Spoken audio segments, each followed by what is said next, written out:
They watched us for centuries. Catalogued our languages, our physiology, our fractured diplomacy. Judged us inefficient, emotional, tragically bound to ideals. From the high thrones of the Tsar Dominion, they called us a young fire, bright, but directionless. A spark, not a threat. They mistook fire for something that needs fuel to burn. When the Accord opened its gates to humanity, we declined, not out of pride, but principle. We would not disarm. We would not submit our sovereignty to a galactic ledger. We built on our own terms. That terrified them. And terror breeds preemption. The first strike came quietly. A mining colony, designated Helios 3, wiped clean in under 8 minutes. No survivors. The Tsar claimed it was a mistake. A target misclassification. But orbital telemetry showed tactical formation. Surgical assault. It wasn't a message. It was an experiment. They wanted to know how fast we'd bleed. We did not broadcast outrage. We did not retaliate. Not immediately. Across Earth and its allied systems, the silence was not weakness. It was calibration. We had buried our dead before. We had counted our losses before. What they failed to learn is that pain, for us, is a forge. They expected politics. They got preparation. The Galactic Accord convened a special council. The Tsar offered a formal apology wrapped in semantics. Regrettable action, they called it. Human settlements lacked proper sovereign markers. Not even a pause to speak the names of the lives lost. A mistake, they claimed, corrected by protocol. We did not send diplomats. We sent silence. The kind that fills a room and cracks the floorboards. The kind that precedes storms. Across our command networks, the order propagated. Not shouted. Not chanted. Simply enacted. Ships vanished from their docks. Signals dropped off long-range scans. Relay stations redirected bandwidth. The stars fell still. The galaxy thought we were grieving. We were listening. From the edge of the Kuiper Arm to the orbital bands of Centauri Prime, sleeper fleets began to stir. Civilian research vessels reclassified. Cargo rigs retooled. Station AI cores reactivated, wartime protocols sealed for generations. And still, not a word. On Cycle 73.102.47, the Tsar homeworld received an unexpected broadcast. Not a warning. Not a demand. Just a voice. Rough. Human. Filtered through deep encryption bands. This is human command. No flair. No anger.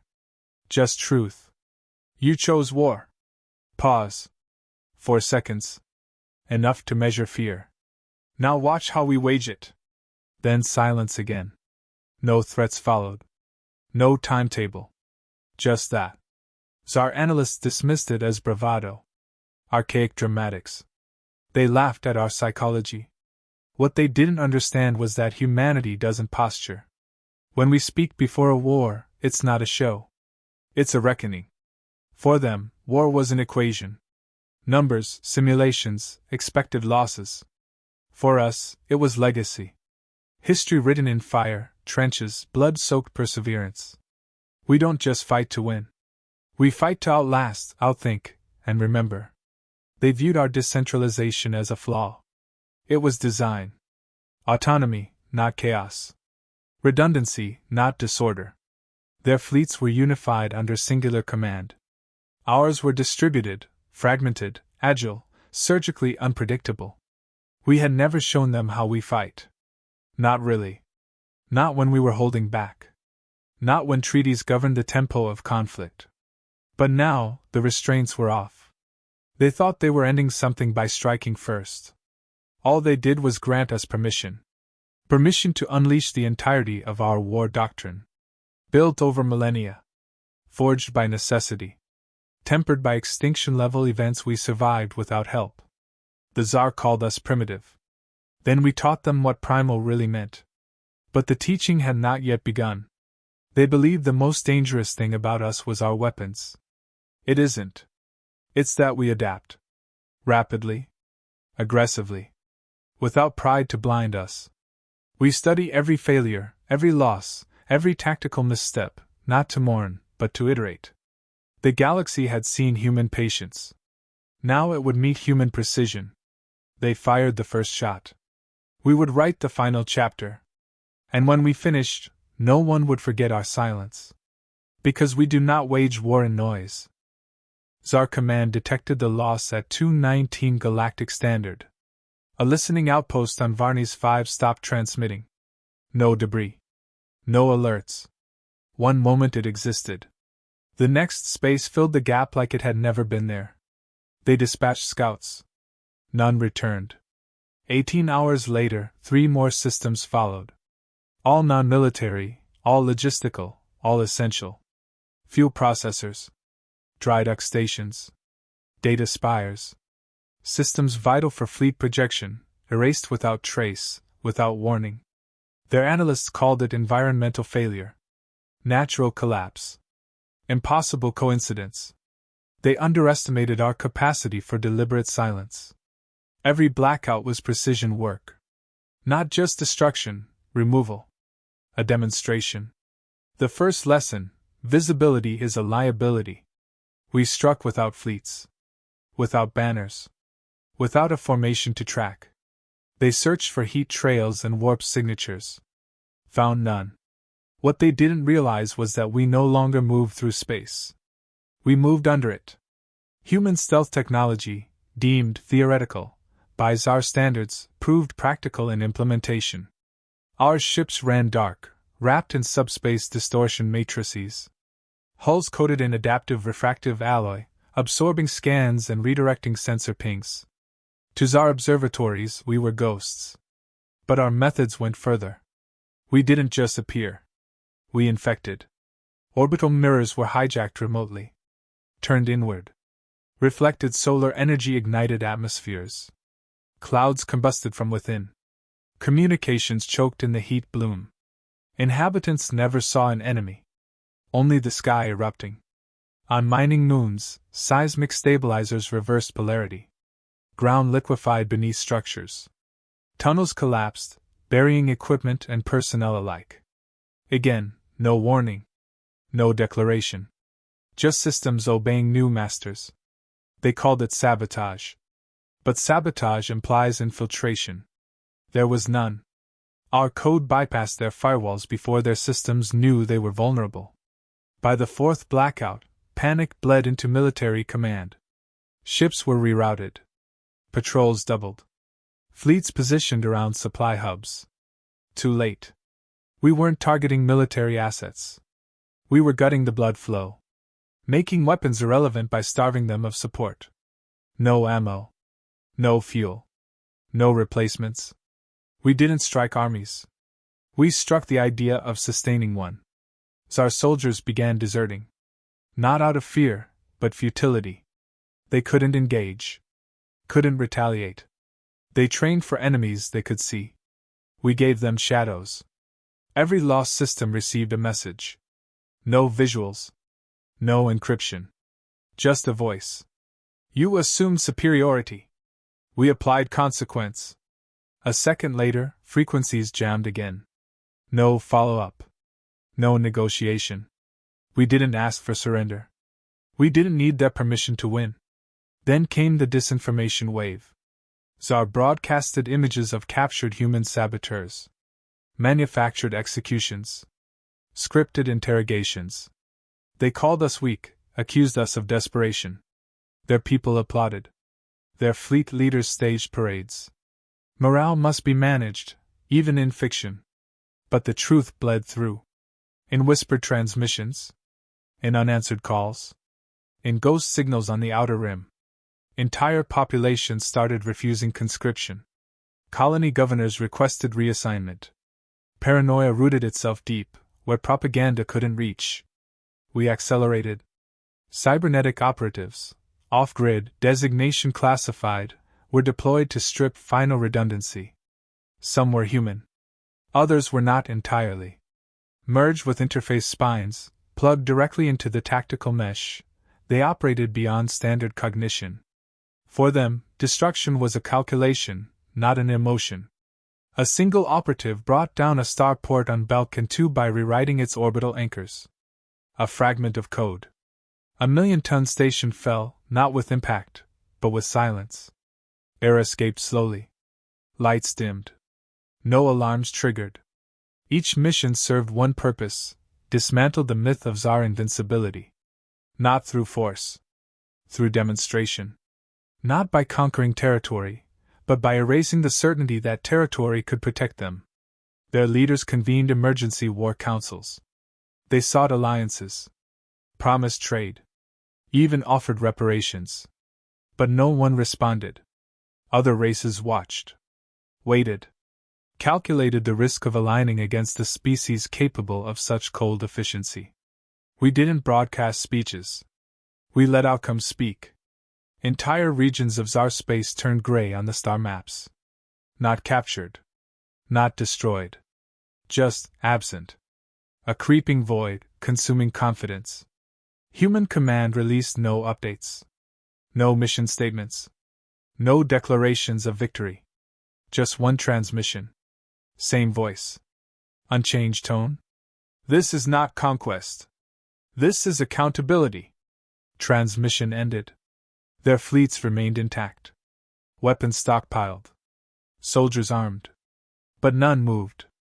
Because now, they understood. We weren't fighting to win. We were teaching them why they lost. The Tsar believed we acted without paying. That our silence was mechanical. Tactical. They mistook restraint for indifference. But grief is not absence. It is fuel. Controlled. Condensed. Sharpened. Helios 3's last transmissions were recovered days after its annihilation. A child's voice calling for a parent. Environmental alarms sounding in sequence. A recorded lullaby left looping inside a sealed nursery unsent. Files scrubbed clean, decryption layers added. Then played once, before being archived forever. Human command listened to the entire sequence in silence. 124 seconds of unfiltered loss. No commentary. No reaction. Just data. Everyone in the chamber already knew what was coming next. The vote was unanimous. Activation of Directive Black Spire. Not vengeance. Protocol. A system designed for extinction-level responses. Written decades ago. Locked until now. Access required confirmation of intent, that humanity had not been provoked, but targeted for elimination. The evidence was clear. Authorization codes executed. Resources rerouted. Sleepers awakened. Across the void, Tsar intelligence confirmed mass redeployments. Civilian programs suspended. Entire planetary budgets funneled into off-the-record projects. They assumed escalation meant mobilization. They didn't understand. The shift wasn't military. It was surgical. Cybernetics labs reopened. Volunteers submitted neural maps and consent forms. Dozens of them, survivors, siblings of the fallen, colonists with nothing left to lose. They didn't ask for medals. They asked for effectiveness. They asked to disappear. Within weeks, they became something else. Not drones. Not weapons. Extensions of will. Their call signs replaced names. Wraith. Vector. Null. Echo. Not symbolic. Just identifiers. They weren't heroes. They were consequences given form. No parades. No broadcasts. Not even records of deployment. When they left atmosphere, there were no goodbyes. They would not return. Their first target was a listening arc on the edge of Tsar-controlled space. The facility's security protocols were considered unbreakable. The structure itself was proof of arrogance. Gleaming towers, shields built for show. 90 seconds after arrival, the arc was gone. No detonation. No damage report. The orbit was empty. The architecture simply ceased to be. Tsar Command assumed reactor failure. Sent a team to investigate. The recovery vessel never arrived. By the fourth disappearance, panic overtook protocol. Councils clashed. Theories spiraled. No enemy fleet. No weapon traces. Just vanishing assets and a creeping realization. They were not dealing with retaliation. They were facing erasure. Intercepted Tsar transmissions revealed the shift in language. Phrases like unknown extinction protocol and nonlinear attrition vector. Their scholars argued over whether humanity had discovered a new form of warfare or devolved into irrational behavior. They couldn't agree because they were asking the wrong question. It wasn't a matter of what we'd become. It was what we'd allowed ourselves to unleash. Strategic AI clusters were activated. Not machines of conquest. Networks of war memory. Tactical ghosts built from every conflict humanity had survived. No central control. No pattern. Just instinct amplified through mathematics. They didn't lead. They whispered. Fleet movements began to mimic the rhythms of storms. Strikes landed according to solar gravity shifts. Our algorithms fed on data they didn't know we were recording. Every Tsar maneuver became a map for the next implosion. But the heart of our strategy was still human. Still shaped by memory. We didn't forget the faces lost. We calculated with them in mind. Tsar morale broke internally. Soldiers refused assignments. Officers staged lockdowns. Civilian broadcasts banned discussion of human tactics. Propaganda increased. So did the silences. Their systems began to eat themselves. One by one, outposts executed auto-quarantine protocols after minor system breaches. Nothing major. A flicker. A delay. A diagnostic inconsistency. But it was enough. Fear had outpaced damage. And fear needed no enemy present to complete its loop. That was our victory. Not in fire. An infection of certainty. Because human grief is a living thing. It does not fade. It roots itself deep. And when harvested properly, it becomes a weapon beyond defense. The mistake wasn't the attack. The mistake was assuming we would fracture. Instead, we focused. We aligned. And then we erased. The message remained unchanged. Not delivered through screens. Not carved into wreckage. Just carried in the silence between disappearances. You chose war. We chose memory. Now you live in both. They still believed it could be reversed. That war had rules. That destruction came with thresholds. They misjudged scale. What we revealed next was not escalation. It was the full measure of intent. They had seen loss. Now they would learn collapse. The first trial was temporal. Project Mirror was not theoretical, it was sealed. A relic from an age when time manipulation was banned by our own ethics. But ethics were for equals. The Tsar had forfeited that balance. The Order unlocked sealed vaults. Engineers unburied designs. The consequence was immediate. One of their moons, strategically positioned, culturally significant, militarily irrelevant, disappeared. Not shattered. Not cratered. Gone. Its name remained in memory, its tides in simulation, its orbit hollow. The Tsar called it a curse. We called it proof of capacity. They deployed physicists. They found no radiation. No anomalies. Just a gravitational void where something once belonged. Then came the collapse of their tide-regulated agriculture. A slow famine followed. No single strike. Just an unraveling. The next blow wasn't material. It was doctrinal. We released fragments of the Terran Fracture Doctrine, our internal playbook designed not to defeat enemies, but to erase their cohesion. It was never intended for use. Until now. Our forces initiated simultaneous strikes on symbolic targets, shrines, archives, anthem towers. Each destroyed not for tactical gain, but for identity subtraction. Civilizational scaffolding dissolved. They didn't lose territory. They lost meaning. Tsar language algorithms began fracturing. Dialects collapsed under misinformation loops seeded decades earlier. Local governors misinterpreted orders. Internal disputes flared. Communications, once their strength, devolved into mutual distrust. Misinformation became the default medium. In parallel, terraformation reversals commenced. We didn't occupy planets. We sterilized them.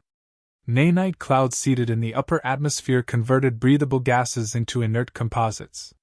The air didn't choke. It thinned. Slow. Undetectable. Days passed before life support systems strained. Native flora began dying in synchrony. No alarms triggered. No invaders landed. Just steady suffocation. By the time planetary councils declared emergency, it was irreversible. Evacuations turned into mass abandonment. Relief vessels found only silence. The color drained from the soil. Our military presence on those worlds remained untouched. No one fired a shot. They simply could not live there anymore. Their allies began to vanish. Quietly. Diplomatic channels closed. Trade routes dissolved. Border states adopted neutrality stances without explanation. No negotiations. Just quiet exits. No race wanted to be listed on the same broadcast that named the Tsar. We didn't threaten them. We just demonstrated the cost of standing too close. Their war councils fractured. The question changed from how to win to whether survival was even possible. And still, we didn't deliver ultimatums. We didn't ask for concessions. We spoke only once. This is not punishment. It is education. Then we let the silence resume. Civilian populations began fleeing Central Tsar space. Not towards safety. Just away. They no longer believed in the protection of their fleets. They no longer believed in the structure behind their emblems. Panic didn't spread. It metastasized. Tsar leadership attempted retaliation. Coordinated fleets moved on outer Terran systems. Simulated precision. The kind they taught in war academies. But none of those systems existed anymore. Coordinates had been falsified generations prior. Their strikes landed on empty rocks, automated decoys, deep space waste fields. Every missile, every orbital strike, every fleet operation, wasted. And then, their ships were disabled remotely. One by one, jump drives refused ignition. Navigation systems entered recursive loops. Communications devolved into coded nonsense. It wasn't sabotage. It was retroactive exposure. All systems connected to their original intelligence network had been compromised long before first contact. They had been preparing for war against our weapons. We had already fought and won inside their infrastructure. A final message was sent across their remaining unjammed frequencies. We asked nothing. You offered fire. Now you've seen how we extinguish. That was the last transmission they received for 3 days. Not a signal. Not a ping. Just empty bandwidth. They still had weapons. Still had fleets. Still had soldiers. But they had no idea what was left to fight for. They requested a ceasefire. Not out of strategy, but exhaustion. Their envoys launched without protection. Their messages contained no terms, only pleas. They no longer asked for victory. They asked for clarity. Their delegation never reached Earth. Instead, they were redirected to a site orbiting the remains of Helios 3. No landing. No audience. Just orbit. The wreckage preserved, not as debris, but as testimony. Scorched metal sealed in magnetic stillness, untouched by recovery, suspended for observation. Above it, a beacon pulsed. Constant. Undeniable. Not a warning. Not a trap. A message, cued decades prior, finally played. This is human command. Final archive transmission. No encryption. No distortion. We never sought conflict. But we will not survive by asking permission. No anger in the tone. Only judgment, measured and absolute. We offered trade. You offered preemption. We built homes. You erased them. We showed restraint. You named it weakness. Then silence. A full minute. Not broken. Honored.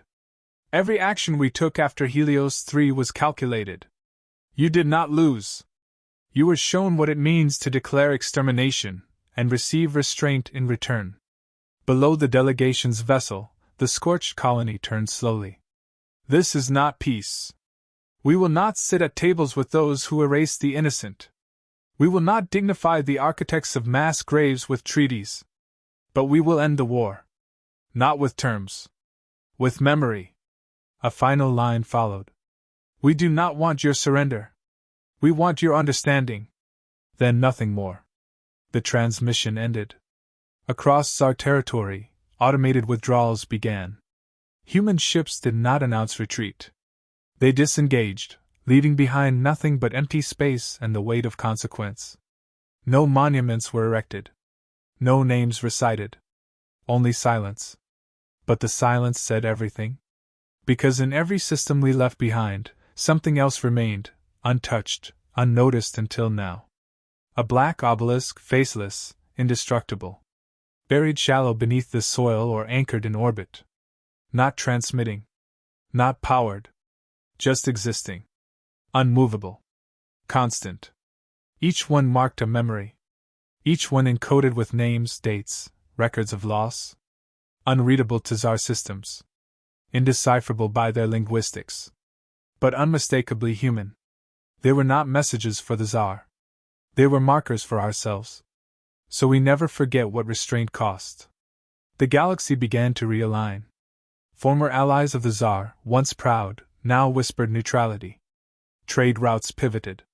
Silence became currency. No one dared speak against the humans, not because of fear, but because of shame. Tsar propaganda ceased. Their networks fell quiet. The illusion of power had been shattered without a single siege. They retained their borders. Their species was not extinguished. Their planets still turned. But everything around them had changed. Influence revoked. Authority ignored. Relevance erased. Not because we demanded it. Because they saw the price of underestimating the species that once crawled from ash and built futures from ruins. We left no fleets behind. We didn't need to. The lesson had been written in every vanished outpost, every silenced signal, every system we touched and then left colder. The greatest war of their era ended without a treaty. No signatures. No conditions. Just understanding, forced into permanence. Across human systems, there were no celebrations. No broadcasts of victory.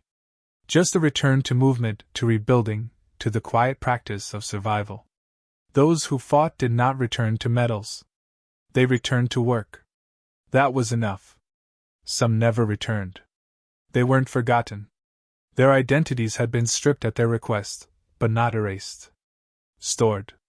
Honored in encrypted halls only accessible by one code, grief. That was our cost. And our compass. We did not end the war to be admired. We ended it because it needed ending. Because survival, for us, was never a slogan. It was memory, sharpened into precision. Because when you erase one of ours, we do not weep for justice. We become it.